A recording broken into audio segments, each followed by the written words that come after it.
Hello dear students, so welcome to my channel Academy Villa. I am Astos and let's begin today's class. So आज की जो video है वो class 8th की जो question answer की वीडियो सीरीज़ है उसके चैप्टर 15 के ऊपर है जिसका नाम है द आउटसाइडर. तो ये वीडियो शुरू करने की पहले आप जाके मेरे चैनल के प्लेलिस्ट में क्लास 8 की जो प्लेलिस्ट है उसमें से इस चैप्टर को अच्छे से पढ़ ले. उसके लिए वीडियो वहाँ पे डली हुई है और मैं इस वीडियो के भी डिस्क्रिप्शन में उस वीडियो का लिंक डाल दूँगा. तो चलिए शुरू करते हैं. तो पहला जो क्वेश्चन है, हु इज़ द स्पीकर, यानी कि इस चैप्टर में स्पीकर कौन है, यानी कि वक्ता कौन है, यानी कि लेखक कौन है ना, कि कौन इस पोएम को बोल रहा है. तो the answer is the speaker is a handicapped person anonymous. देखिए कहने का मतलब क्या है, जो लेखक है या फिर जो बोलने वाला वक्ता है वो एक हैंडीकैप्ड पर्सन है, वो एक दिव्यांग व्यक्ति है. तो एक बात और, जो लेखक का जहाँ ऑथर का नाम लिखा जाता है इस पोएम में आप देख सकेंगे कि बुक में लिखा हुआ है एनोनिमस. वहाँ पे कोई ऑथर का नाम नहीं लिखा है, वहाँ पे एनोनिमस लिखा हुआ है. इसका मतलब क्या होता है कि अज्ञात व्यक्ति. तो यहाँ पे कोई एक औरत भी हो सकती है, कोई एक मर्द भी हो सकता है, लेकिन पोएम में जो दिखाया गया है वो एक औरत की पिक्चर दिखाई गई है. और क्वेश्चन में मैंने बहुत नोटिस किया तो मुझे ये मिला कि यहाँ पे ही हिम वगैरह यूज़ किया गया है. इससे क्या पता चलता है कि जो लेखक है वो एक मेल है ना. तो इसलिए इसमें अब हम मेल को ही कंसिडर करके चलेंगे. तो जो स्पीकर है वो एक इंसान है, मतलब एक व्यक्ति है. क्वेश्चन दूसरा पढ़ते हैं कि what kind of disability do you think he suffers from, how do you know.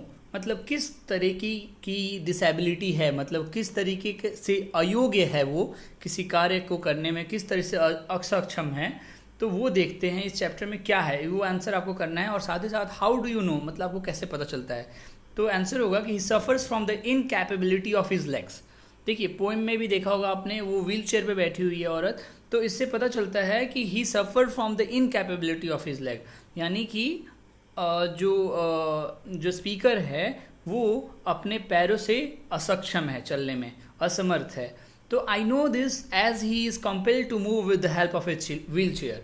मतलब कंपेल्ड का मतलब होता है उसके लिए विवश होना. तो आई थिंक दिस मतलब मुझे ऐसे कैसे पता चला, लिखा है ना हाउ डू यू नो, आपको कैसे पता चला. तो मुझे पता चला इस वजह से क्योंकि मैंने पोएम में ये देखा कि he is compelled to move with the help of a wheelchair. मतलब उसे बहुत विवश होकर चलना पड़ रहा है, व्हील चेयर की सहायता लेनी पड़ रही है. चलिए तीसरा क्वेश्चन पढ़ते हैं. How does the speaker want the others to treat him, यानी कि स्पीकर यानी कि वक्ता जो है वो क्या चाहता है, मतलब कि अदर्स यानी कि दूसरे लोग जो हैं उसके साथ किस तरीके का बर्ताव करे. ट्रीट मतलब बर्ताव करना. तो आंसर है कि the speaker wants others not to lock him out in their ignorance. Ignorance मतलब नकारना, ध्यान नहीं देना, है ना. तो स्पीकर वांट्स अदर्स मतलब स्पीकर चाहता है कि दूसरे लोग जो हैं नॉट टू लॉक हिम, उसे लॉक करके ना रखें, मतलब उसको बंद करके ना रखें अपने इग्नोरेंस में. मतलब उसको मतलब ऐसा ना हो कि लोग उस पर ध्यान ना दें, है ना. ये नहीं चाहता जो स्पीकर है. And request to talk to him, और वो रिक्वेस्ट करना चाहता है कि दूसरे जो लोग हैं वो उससे बातचीत करें. टच हिम मतलब उसे छुए, उससे मिले जुले. इंक्लूड विथ हिम अपने आप में शामिल करे, अपने ग्रुप में शामिल करे इस स्पीकर को.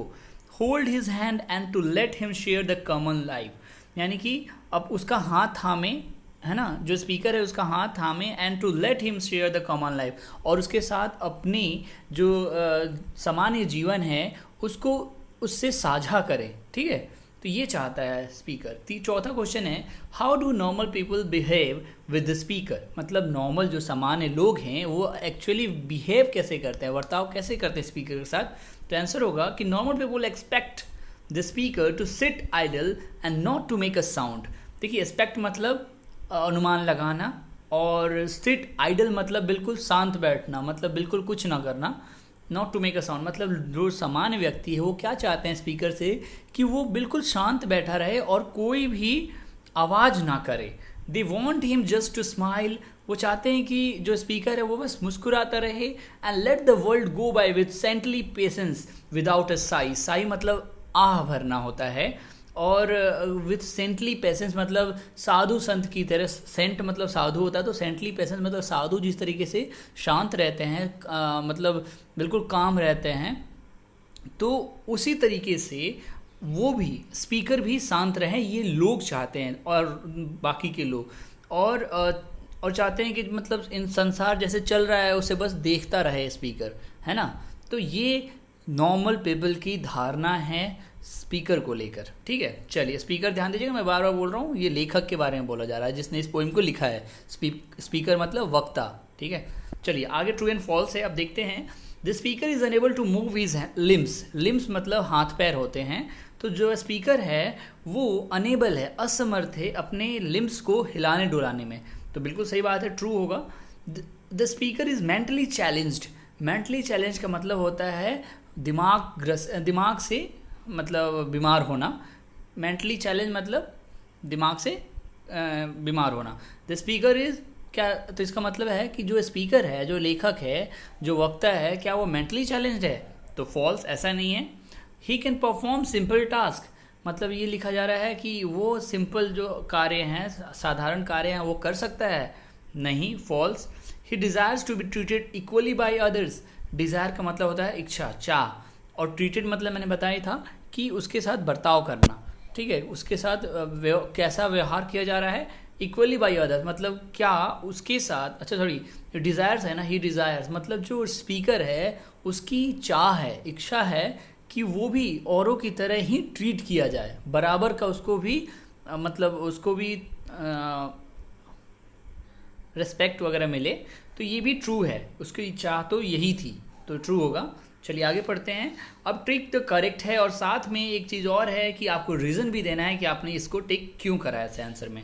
चलिए पहला क्वेश्चन पढ़ते हैं कि the speaker is expected to, यानी कि स्पीकर जो है क्या चीज़ का अनुमान लगा के बैठा है। टू कंप्लेन, क्या वो कंप्लेन करना चाहता है। Share is grief with others, grief का मतलब होता है दुख दर्द, यानी कि क्या वो अपनी दुख दर्द को दूसरों के साथ साझा करना चाहता है। या फिर मेंटेन हिज साइलेंस, मतलब कि वो शांत रहे।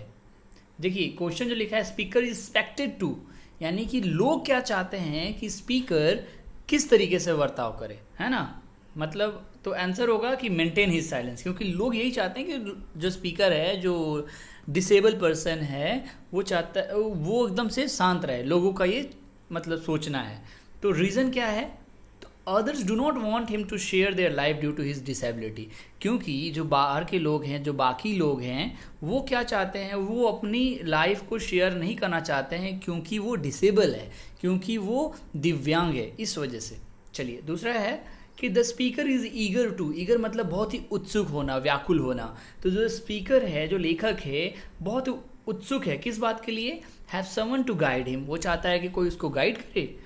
Express his thought and feeling, वो चाहता है कि अपनी जो थॉट्स, एक्सप्रेस मतलब व्यक्त करना, थॉट्स मतलब जो विचार हैं, फीलिंग्स मतलब भावनाएं जो हैं, उसको वो व्यक्त करना चाहता है। Dispel his fear of immobility, मतलब डिस्पेल मतलब उसको अपने जीवन से निकाल देना। His fear of immobility, immobility का मतलब देखो, इमोबिलिटी का मतलब होता है चलने फिरने वाला, और इमोबिलिटी जस्ट उसका एंटोनिम से है, विपरीतार्थक शब्द है। तो इमोबिलिटी का मतलब होता है जो चल फिर ना सके। तो जो उसके अंदर डर है बना हुआ है ना, फियर ऑफ इमोबिलिटी मतलब चलने फिरने का जो डर उसके अंदर बना हुआ है, उसको वो अपने जीवन से निकाल देना चाहता है, डिस्पेल। तो क्या ऐसा कुछ है? तो तीनों में से जो आंसर होगा नहीं, ये बी नंबर आंसर सही है कि जो स्पीकर जो है किस बात के लिए उत्सुक है, तो वो उत्सुक है कि अपनी जो अंदर के थॉट्स हैं और फीलिंग्स है उसको व्यक्त करे लोगों के सामने में। अब लेकिन रीज़न क्या है भाई, तो ही टू मतलब वह भी, मतलब लेखक जो है वह भी क्या चाहता है, has mind with sense and ideas like a human being, मतलब वो कह रहा है कि जो लेखक है उसके पास भी दिमाग है ना, और उसके पास भी सेंस है और आइडियाज़, मतलब वो समझ सकता है, महसूस कर सकता है जो आइडियाज़ जो नॉर्मल ह्यूमन बींग के पास होते हैं ना, वो उसके पास भी है। इस वजह से लेखक जो है, स्पीकर जो है, उत्सुक है अपने भावनाओं और विचार को व्यक्त करने के लिए। तो ये रीज़न था। चलिए तीसरा क्वेश्चन है कि the speaker is grieved on account of, जो स्पीकर, ग्रीव मतलब वही होता है उदास होना, मायूस होना, दुखी होना। तो जो स्पीकर है दुखी है, अकाउंट ऑफ मतलब किसी के एवज में, किसी के वजह से। तो किस वजह से भाई, the behaviour of other towards him, जो दूसरे लोग हैं वो उनके जो स्पीकर के साथ बर्ताव कर रहे हैं, इस वजह से दुखी है। हिज डिसेबिलिटी, उसका अपने डिसेबिलिटी की वजह से दुखी है, या फिर हिज इन्फेरियरिटी कॉम्प्लेक्स। इन्फेरियरिटी मतलब होता है, इन्फेरियर मतलब होता है बहुत ही बेकार क्वालिटी का होना, तो इन्फेरियर क्वालिटी कहलाता है। तो इन्फेरियरिटी कॉम्प्लेक्स मतलब उसके जो जीवन में प्रॉब्लम्स है, जो डिसेबिलिटी है, वो इन्फेरियर कॉम्प्लेक्स, इन्फेरियरिटी जो है बहुत ही कठिन है उसके अंदर की, जो डिसेबिलिटी है वो बहुत कठिन रोग है उसके पास, तो उस वजह से वो दुखी है। तो तीनों में से आंसर जो होगा फर्स्ट वाला होगा ए, कि the behaviour of others toward him, मतलब जो दूसरे लोग हैं वो उसके साथ जो बर्ताव करते हैं उस वजह से जो स्पीकर है वो दुखी है।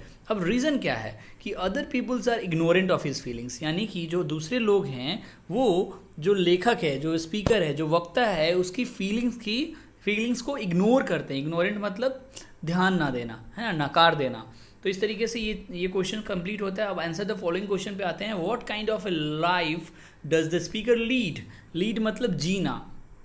तो यहाँ पर लेखक जो है, स्पीकर जो है, वो किस तरीके की जीवन जी रहा है, किस तरीके की लाइफ जी रहा है। तो आंसर होगा कि the speaker leads a life of handicapped person, silent, separate and ignored from the social life. यानी कि जो स्पीकर है वो एक दिव्यांग व्यक्ति का जीवन व्यतीत कर रहा है, जिसमें उसे शांत रहना पड़ता है, लोगों से अलग रहना पड़ता है, लोगों से नकारा जाता है वो, जिससे फ्रॉम द सोशल लाइफ, है ना, जो सामाजिक जीवन है उसमें इन सब चीज़ों से वो ठोकरे खा रहा है। ठीक है, चलिए आगे बढ़ते हैं। सेकंड क्वेश्चन क्या है भाई? तो दूसरा क्वेश्चन है कि why does the speaker say, speaker ऐसा क्यों कहता है, I have a mind I am still there, यानी कि वो कह रहा है ना कि मेरे पास भी दिमाग है और मैं भी हूँ यहाँ पे। Discuss his state of helplessness. Helplessness means असहयोग्यता, मतलब अब इसका मतलब होता है असक्षमता, यानी कि असक्षम है, तो वो इसके असक्षम होने पे आप डिस्कस करें। तो क्वेश्चन का आंसर होगा कि the speaker expresses his feeling that people ignore him as a person who has no mind and human feelings. जो लाइन थी ना, इसमें जो बोल रहा है कि मेरे पास भी दिमाग है और मैं भी यहीं पर हूँ, इस बात को क्यों कहना चाह रहा है? तो उसका आंसर यही है कि जो स्पीकर है ना, वो यह व्यक्त करना चाहता है, ये बताना चाहता है लोगों को कि उसके पास भी फीलिंग है, यानी कि वो अपनी फीलिंग को, यानी कि अपनी भावनाओं को व्यक्त करना चाहता है और बताना चाहता है people ignore him as a person who has no mind and human feeling, कि जो लोग हैं ना वो उसे इग्नोर करते हैं और सोचते हैं कि इसके पास दिमाग नहीं है, ह्यूमन जो मनुष्य की जो फीलिंग्स, भावनाएं होती है वो इसके पास नहीं है। But the fact is something different. But fact मतलब क्या होता है? वास्तव में जो चीज़ है कि वो डिफरेंट है, मतलब वास्तव में ये चीज़ है ही नहीं कि इसके पास दिमाग नहीं है। फिर the fact is that he too has his mind and want to do something like others people. Too मतलब उसके पास भी, यानी कि उसके पास भी दिमाग है और वो चाहता है कि दूसरे लोगों की तरह ही कुछ कर सके, है ना। चलिए अगला क्वेश्चन है, why does he call the normal people ignorant. यानी इग्नोरेंट मतलब जो नकारते हैं ना, यानी कि ध्यान नहीं देते हैं। तो लोग जो हैं, वाई डू ही कॉल, यानी कि स्पीकर जो है वो नॉर्मल पीपल को इग्नोरेंट क्यों बोलता है? यानी कि जो नॉर्मल सामान्य पीपल लोग हैं वो उसको तो इग्नोर करते हैं, तो इसलिए लेखक उसको इग्नोरेंट बोल रहा है। तो रीज़न क्या है? तो आंसर होगा कि normal people do not consider the problem of A handicapped person with respect of human feelings. यानी कि जो बात तो सही है, लेखक कहना चाह रहा है, स्पीकर जो है कहना चाह रहा है कि मैं लोगों को इग्नोरेंट इसलिए कह रहा हूँ क्योंकि जो लोग हैं वो हैंडीकैप्ड पर्सन, यानी कि जो दिव्यांग जन होते हैं, उनके प्रॉब्लम्स को, उनके दुख दर्द को रिस्पेक्ट नहीं करते हैं, उनकी फीलिंग्स को रिस्पेक्ट नहीं करते हैं, आदर सम्मान नहीं करते हैं, इसलिए सो ही कॉल देम इग्नोरेंट, इसलिए वो उनको इग्नोरेंट कहता है। चौथा क्वेश्चन है कि are differently abled people inferior to others. यानी कि जो डिफरेंटली एबल्ड, यानी कि विभिन्न रूप से जो असमर्थ लोग होते हैं ना, दिव्यांगजन को डिफरेंटली एबल भी बोलते हैं। जो लोग मतलब जिनको ज़्यादा मतलब जिनके पैर भी खराब है, हाथ भी खराब है, तो वो डिफरेंटली एबल कहलाते हैं। एक से ज़्यादा उनको जो अपंगता होती है ना, उनको डिफरेंटली एबल कहते हैं। तो जो डिफरेंटली एबल पर्सन हैं इन्फीरियर टू अदर्स, क्या वो इन्फीरियर हैं, यानी कि बुरे हैं, बेकार हैं, मतलब किसी काम के नहीं है क्या दूसरों के लिए? तो ऐसा आप अपने give reasons for your answer, अपने आंसर के लिए उसके लिए कारण बताएं। तो आंसर होगा कि differently abled people can not be said to inferior to others. यानी कि मेरे ख्याल से ऐसा बिल्कुल नहीं है कि जो डिफरेंटली एबल्ड पर्सन होते हैं, जिनको बहुत सारी अपंगताएं हैं, वो भी किसी न किसी कोई ना कोई काम कर सकते हैं, वो इन्फीरियर नहीं कहला सकते, बेकार नहीं हैं। As nature does not provide equal and similar ability to all. जैसा कि नेचर यानी कि प्रकृति जो है लोगों को कोई ना कोई तो मतलब क्वालिटी देती ही है ना। तो सब में समानता तो होती नहीं है, तो उनमें भी कुछ अच्छाई कुछ भलाई वाली चीज़ें उनके अंदर भी होती हैं, तो इस वजह से वो बेकार इन्फेरियर नहीं हैं। तो आगे बढ़ते हैं वर्ड स्टडी में। जो फिल इन द ब्लैंक्स मैंने आपके लिए कर दिया है, आप वीडियो को पॉज कर भी देख सकते हैं, फिर भी मैं एक बार बता देता हूँ आपको एक एग्जाम्पल के तौर इसकी हिंदी समझा देता हूँ कि I am a differently able person होगा यहाँ पे, कि मैं एक डिफरेंटली एबल पर्सन हूँ, है ना, कि मुझे बहुत सारी मैं बहुत तरीक़ों से चैलेंज हूँ, मतलब चैलेंज्ड हूँ इन द सेंस कि मुझे अपंगताएं हैं, यानी कि मैं अपंग हूँ। I don't consider myself as a special, कि मैं अपने आप को स्पेशल महसूस नहीं करता हूँ। माई physical deformity has not affected my mental ability. Deformity मतलब बेढंगा, कि जो मेरी फिजिकल मतलब मेरे शरीर शारीरिक जो है ना, शारीरिक जो मेरे शारीरिक जो शारीरिक प्रॉब्लम है ना, जिसमें मेरे पैर वगैरह जो डैमेज हो रखे हैं, जो भी जो प्रॉब्लम्स डिफरेंटली एबल्ड हूँ, डिफरेंटली चैलेंज्ड हूँ, तो वो फिजिकल डिफॉर्मिटी कहलाती है। तो has not affected my mental, मतलब जो मेरी पैर वगैरह जो हुए हैं ख़राब, इससे मेरी ऐसा नहीं है कि मेरी मेंटल एबिलिटी को अफेक्ट हुआ है। मेरे मेंटल एबिलिटी मतलब मेरी जो मानसिक स्थिति है वो बिल्कुल सही है, योग्यता। Although I am unable to move my body, और साथ ही ऑल्दो का मतलब होता है यद्यपि मैं अपने I am unable to move my body, यानी कि यद्यपि मैं अपने बॉडी को मूव करने में असमर्थ हूँ। माई स्पिरिट रिमेन्स फ्री, मतलब मेरी आत्मा जो है, स्पिरिट मतलब आत्मा होती है, वो फ्री है। I express my feelings through songs, मतलब मैं अपनी फीलिंग्स को गानों के गीतों के रूप में शेयर कर सकता हूँ, एक्सप्रेस कर सकता हूँ। In my imagination I travel wherever I want to go, I am also God's beloved child, यानी कि इन माई इमेजिनेशन मतलब मेरे विचार में, मेरे सोच में। I travel wherever I want, wherever मतलब जहाँ भी मैं जहाँ भी चाहूँ वहाँ पे घूम सकता हूँ।